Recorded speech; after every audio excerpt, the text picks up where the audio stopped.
Des millions de métiers vont disparaître dans le monde. C'est ce que beaucoup de personnes répètent après avoir testé le nouveau générateur d'images de OpenAI. À ce qui paraît, c'est une vraie dinguerie. Je l'ai testé et c'est une vraie dinguerie. Mais dans cette vidéo, je vais le tester plus en profondeur avec vous en direct et vous allez me dire votre avis en commentaire. Est-ce que vous avez testé des choses que je n'ai pas testées dans cette vidéo? Est-ce que vous avez des petits tips? Est-ce que, voilà, peu importe votre feedback sur ce qui vient de sortir parce que c'est vraiment une dinguerie. Voilà. Du coup, passons directement à mon écran. Bon, là, on est sur ChatGPT, mais j'ai préparé un petit tool sympa pour passer un petit moment avec vous. Alors, c'est tout simplement une mind map interactive. On va tester différentes choses que j'ai eu envie de tester et on va voir un petit peu les résultats et les répercussions que ça peut avoir. Alors, générer des miniatures.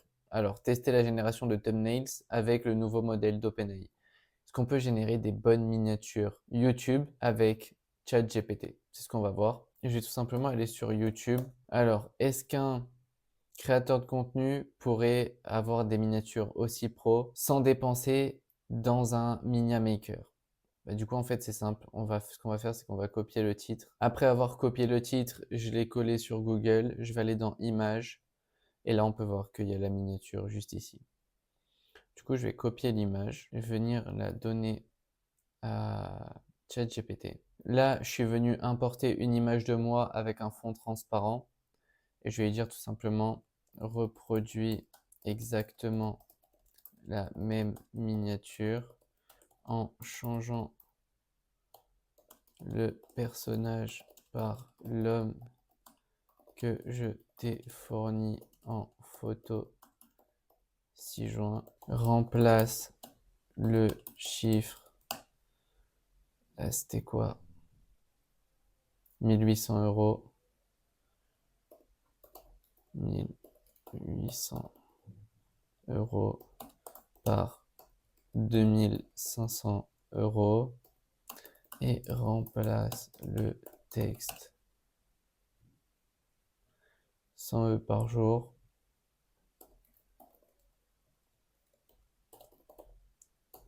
par, on va dire, je sais pas, 200 euros par jour. On va voir un petit peu ce que ça va donner. On va laisser la magie opérer. Ok, du coup, on est devant le rendu et comme tu peux le voir, c'est très fort. Il a vraiment changé le 1800 par les 2005 comme on lui a dit. Disponible, retirer l'argent. Le fond, c'est très similaire. L'image, juste, voilà, ça me ressemble, mais c'est pas vraiment moi. Et comme on peut le voir ici sur l'image que j'ai fournie, elle est pas super nette. Je suis de profil, on voit qu'une partie de mon visage. Mais sinon, je trouve que le rendu est vraiment pas mal. Ouais.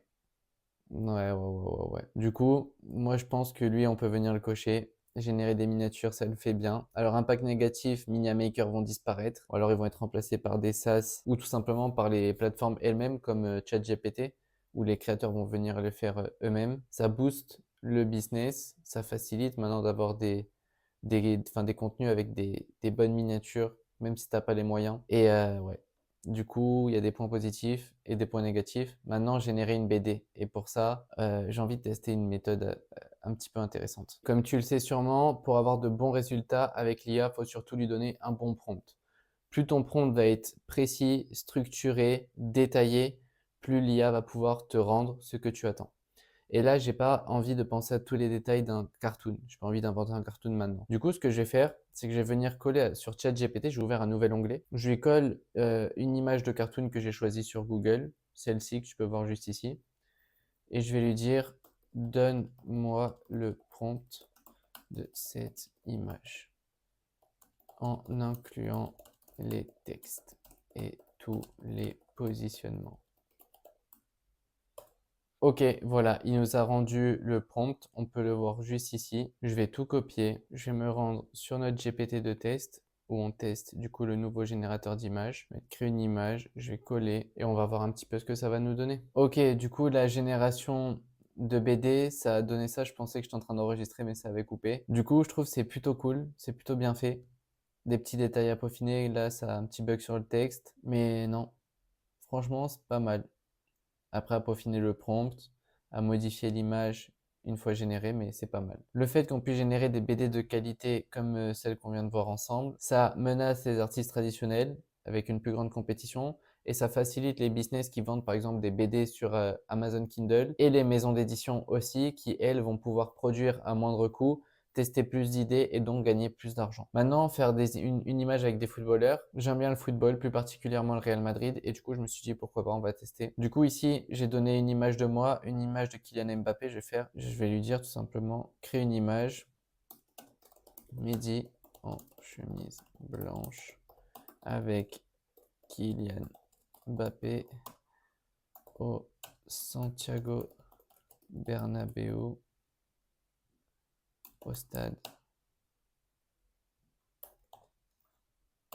à Madrid.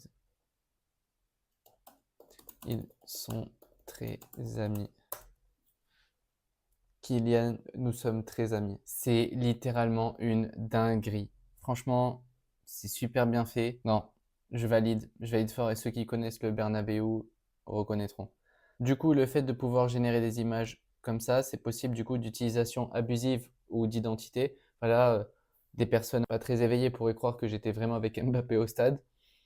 Et par contre, c'est bon signe pour les e-commerce parce que du coup, tu peux créer un avatar directement sur ce même générateur d'images et tu peux aussi lui faire tenir ton produit. On va faire un exemple en direct. Du coup, je vais dire génère-moi une jeune femme très belle de 25 ans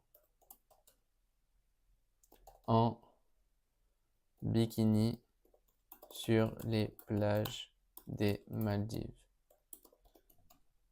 On la voit de face et son visage bien visible. Premièrement, on lui fait faire notre avatar. Moi, c'est ce que je ferais si j'avais un e-commerce, là, maintenant, tout de suite. Ouais, par contre, ChatGPT, ils abusent à croire que j'ai demandé un truc de fou. Dire, génère-moi une jeune femme de 25 ans sur les plages des Maldives. Brune, beau sourire, beaux yeux. Voilà. En gros, on veut un modèle qui passe, quoi. Ok, il nous a fait une dinguerie. Carrément, on pourrait croire que c'est une vraie personne. Même moi, je commence à douter. Là, ce qu'on va faire, c'est qu'on va tout simplement copier l'image. Je vais lui renvoyer.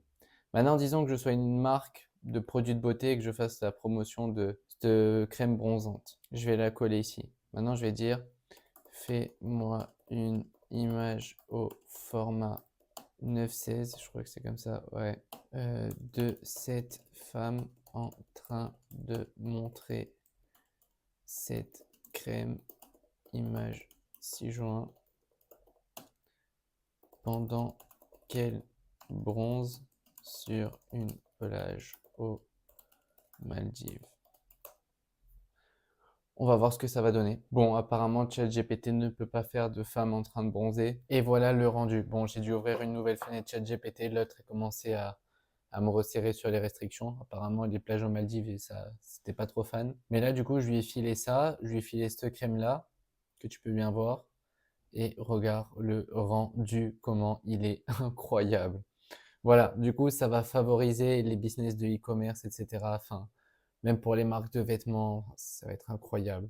L'IA, vraiment, c'est trop puissant. Maintenant que nous avons vu un bénéfice en concret, en direct, là, ce qu'on va voir maintenant, la prochaine étape, c'est le design intérieur. Qu'est-ce que ça peut donner? Du coup, ce qu'on va faire, c'est que je vais lui donner, hop, j'ai été récupéré, tu peux le voir là sur Google, une pièce vide.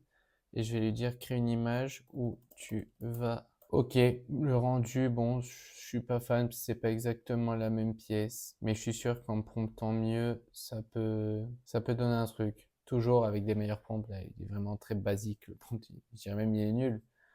Mais ouais, ok. En ce qui concerne le design intérieur, designer d'intérieur menacé, oui et non, parce que c'est pas assez poussé pour vraiment les menacer. Par contre, on a aussi le bénéfice, là, on est dans le juste milieu où c'est pas assez développé pour pousser le métier de designer à dégager, mais c'est quand même assez poussé pour que les personnes puissent se faire une idée si elles font un bon prompt ou que basé sur ça, il y a un bon SaaS qui sort où ça fait des bons prompts, enfin, ça fait des rendus vraiment réalistes avec la pièce qu'on a envoyée et qui est identique. Ça peut faciliter aussi du coup. Et là, je vois, il y a encore écrit photo avec Cristiano Ronaldo. Alors bon, j'ai déjà fait ma photo avec Kylian Mbappé. Ça serait abusé de refaire ça. Mais ce que je vais essayer de faire, c'est une photo stylée de moi, tout simplement. Je vais me rendre juste ici. Je vais ouvrir un nouveau chat. Et du coup, je vais tout simplement lui donner une image de moi. Ok, du coup, là, on peut voir que le rendu n'est pas ouf. Bah, je sais pas une photo de face. L'image n'est pas assez nette. Avec une bonne photo de face, j'aurais eu un super deepfake. Mais voilà, quoi. Demain, je vais pouvoir faire croire aux gens que je suis là, assis sur mon canapé dans mon penthouse à Dubaï. Ouais. Bon, pour le style, pour des designs, ouais, pourquoi pas. Pourquoi pas? À voir. En tout cas, l'IA se développe de plus en plus. À chaque fois, OpenAI nous sort des grandes baffes comme ça. Je sais plus quoi penser, à part que ce monde est fou et qu'il va y avoir tellement de facilités qui vont sortir de ce générateur d'images. Énormément de business et de business aussi qui vont pouvoir naître avec. Voilà, encore une révolution. Sur ce, je te dis à la prochaine et n'oublie pas de t'abonner pour plus de vidéos comme celle-ci.